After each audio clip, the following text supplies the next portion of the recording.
Alright, I need to set up a validator to validate some objects in my application, and I'm going to use the strategy design pattern to do that, so I figured I'd just show everyone in a video how to set it up.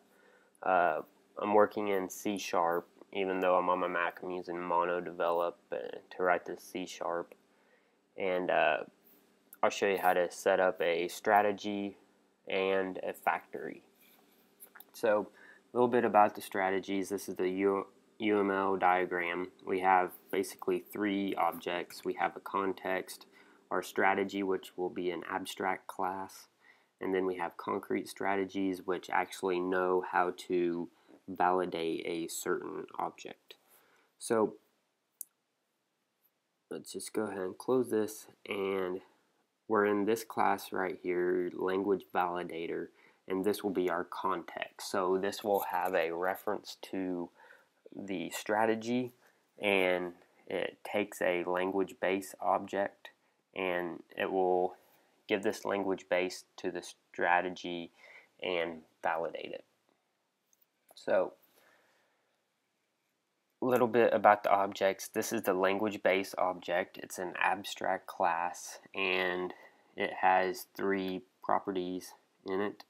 So template name, extension, and then classes that derive from language base are interpreted language.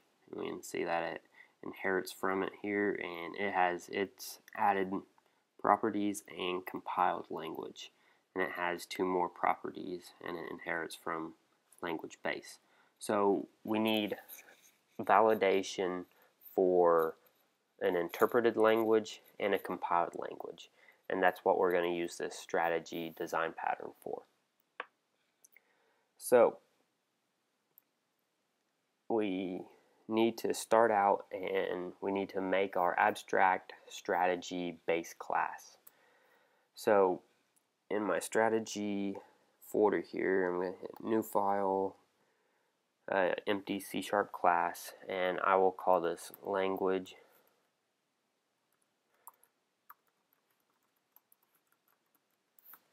So language validation strategy, new, and say public abstract class language validation strategy.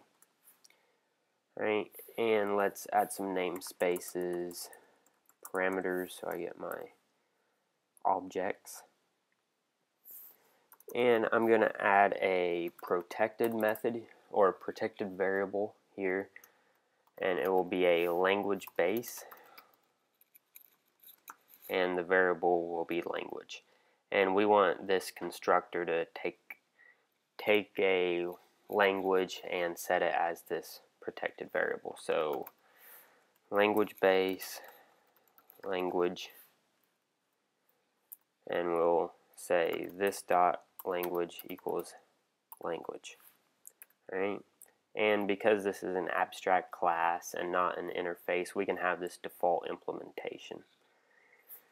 Also, because this is an abstract class, we could go ahead and write some of our validation for the members of this language base that we know will be there. So these will be protected methods, protected void, validate, extension, and then we can have a protected void, validate, template, because we know those two objects are part of language base. We have extension, template, and we can do name and so on. Oops.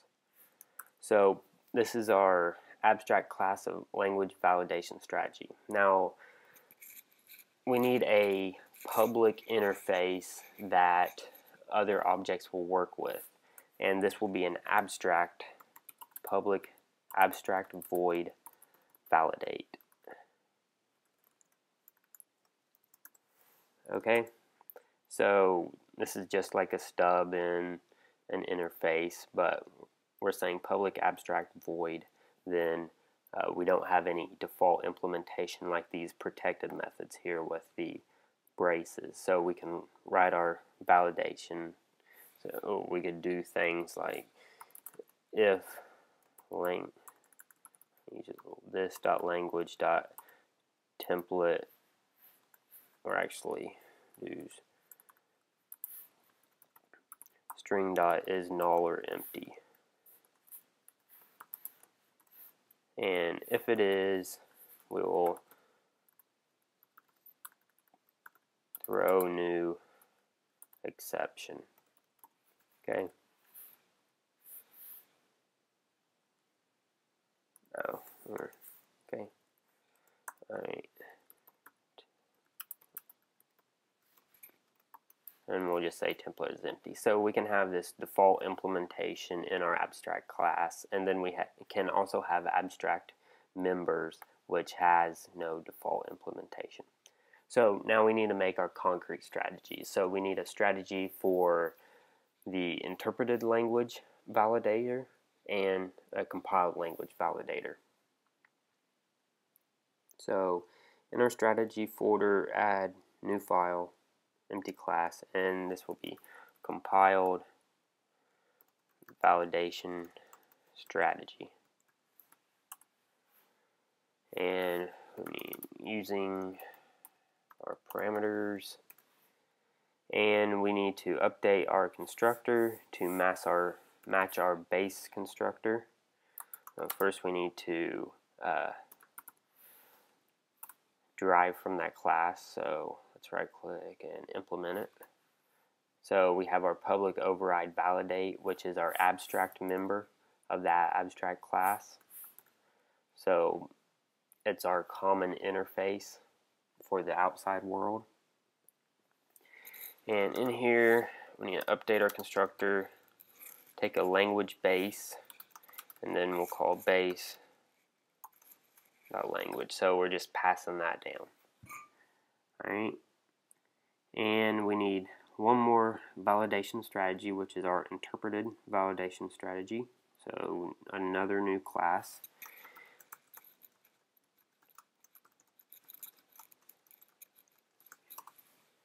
Okay, and let's inherit from language validation strategy. Let's do the same thing in our constructor. We need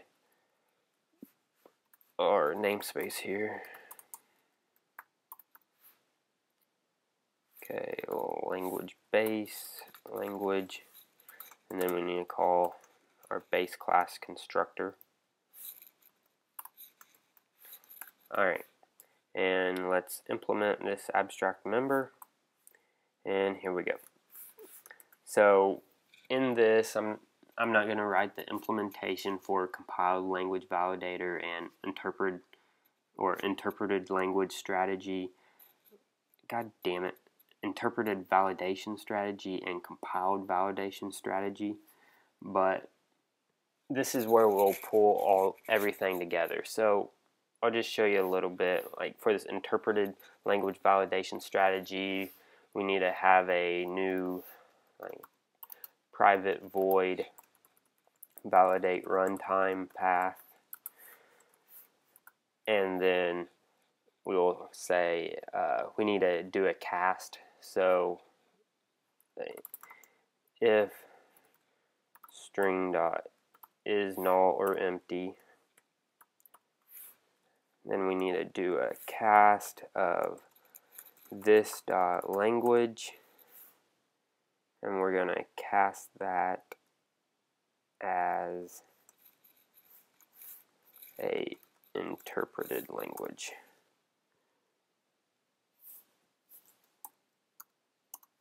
There.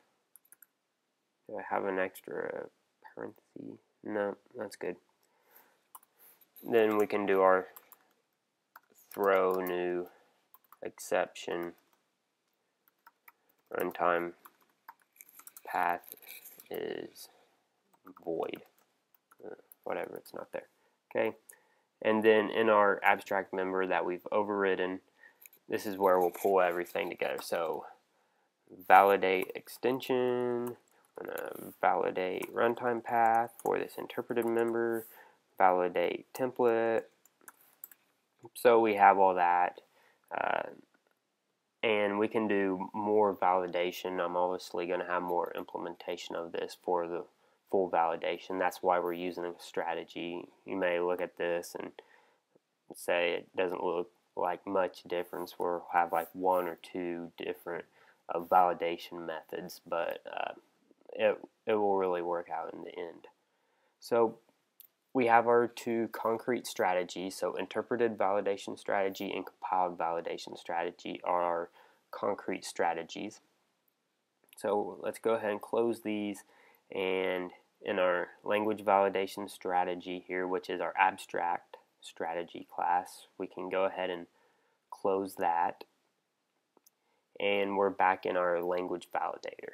So now in our language validator, another object calls the validate method on this and passes it a language-based object. So we need a reference to the strategy. So our language validation strategy. So we have our reference here, and we need the correct strategy depending on what type of language we're passing in. So to do this, we're going to create a factory. So create a new class in my factories folder here, add new file, empty class, and we'll call this language validation strategy factory. Alright, and usually factories, unless they have a bunch of implementation that you need, it's usually a static class. So public static, we can delete this constructor, and we need one method of public static. Let me import my namespace, import strategies, and we also need parameters. Okay, so public static language validation strategy. So this will return a language validation strategy, and our method name will be called create strategy, or just create. We know what this is creating, and it will take a language base object. Okay, so our language validator here, it will call our factory and pass it in its language and say, give me the correct strategy depending on what type of language this is, so whether it's a compiled or interpreted language. So in our factory, factories basically create objects, so it's a creational design pattern, and so you have some type of criteria that's passed into this strategy, and usually use a switch or if statements, and depending on what is passed into the factory, it creates the appropriate object for you. So we have to take this language base and get its type, because it could be compiled or interpreted. So we'll create a new variable of type, and its type is a type, and that will be equal to our language. And now we need to get the type of this language, and we can just call the get type method here, and that will return this object's type, which, if you look at language base, it's an abstract class, so it will never return language base as its type because this class cannot be instantiated. Okay, so because we're using a type as a criteria, we can't use a switch statement. It doesn't work, so we have to use if statements. So we can say if type equals type of, and now we can pass in a object name or a class name. So we're going to say if this language's type is the type of compiled language, then we want to return a new compiled language validation strategy. We need to pass in that object, so our strategy has that reference to the object, which if we look in our abstract class, our abstract validation strategy, we need that object, which is language base. So we've got that, and it will return a new instance of the compiled validation strategy with all the data pre-populated. So now we need another else if type equals type of interpreted language. Then we want to return a new interpreted language validation strategy, give it some data, and we finally need a else return null, or we can throw some type of exception here, whatever we want. So now that we have that, this is a basic factory. So we get our input. Depending on what that input is, we want the type of it, or if it's an enum, we say if it's this type, then we'll return this object. If it's this type of enum, then we return that. This is a basic, the factory validation or factory design pattern. So it creates our objects for us and everything. So now back in our language validator, instead of our language validation strategy, which is our abstract strategy class, equals null, we want this to equal the language validation strategy factory.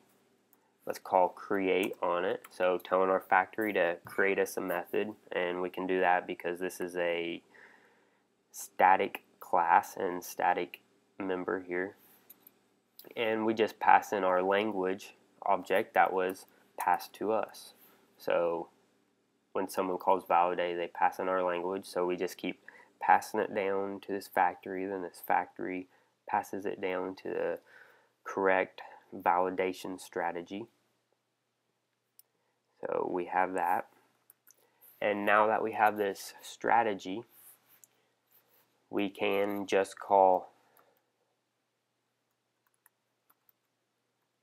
strategy.validate. And this is a member that returns void. So hopefully you can see what's happening here, because we have these strategies that inherit from language validation strategy, and the validate member is a public abstract member, and they both know what's going on. So we have these two lines of code, and we can pretty much validate any number of objects from that. Okay, so one last thing is, because these validation strategies throw some exceptions, we need to wrap this in a try. So try strategy.validate catch exceptions, and I just want to rethrow them. Okay, so this will validate any type of language that I have. Right now I just have interpreted and compiled. I'm pretty sure that's the only type of languages there are, but I'm not sure. I guess when I do web languages, that will be another type, but we won't even have to change the code right here. So our implementation will stay the same no matter how many different languages I have. If I add another language type, then all we have to do is update our factory, because it does all the object creation, and we just need to add a new strategy for how to validate this object type. So we can add new objects, our code stays the same, so to the outside it doesn't look any different, it looks the same, and we don't have to change our interface of our classes. So now we need to implement this in our code. So I need to implement it in this supported languages class here, and in this method build language types, it gets a new factory here, and it will build the types for us. So we need to validate these types that this factory builds before we add it.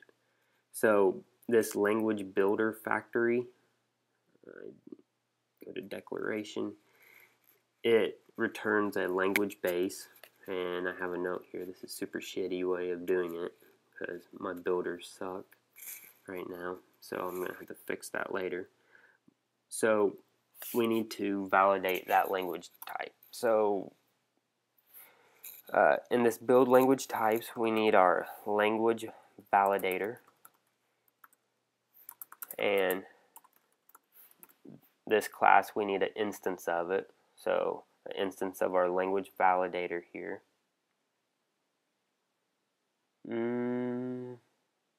We could actually probably, or I could actually probably make this language validator a static class. Think about that. Do I want it static? Yeah, I think I'm going to make this a static class. So if you static, and then we need this to be static. Alright, so our language validator now, let me go back to supported languages where we'll have to delete that. And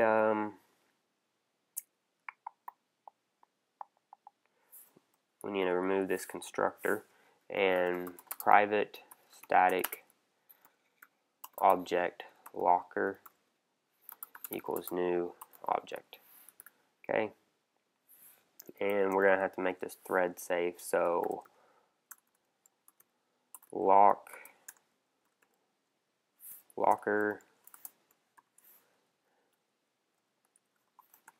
Alright, so that's how you make a static resource thread safe. So if a few threads are calling this, this will lock it until whatever we have is done. So let's go back to supported languages, and we get our language object here, which is a list with a generic type of language. And I'm not going to explain this generic language for you, but we have our new factory. We need to create a language base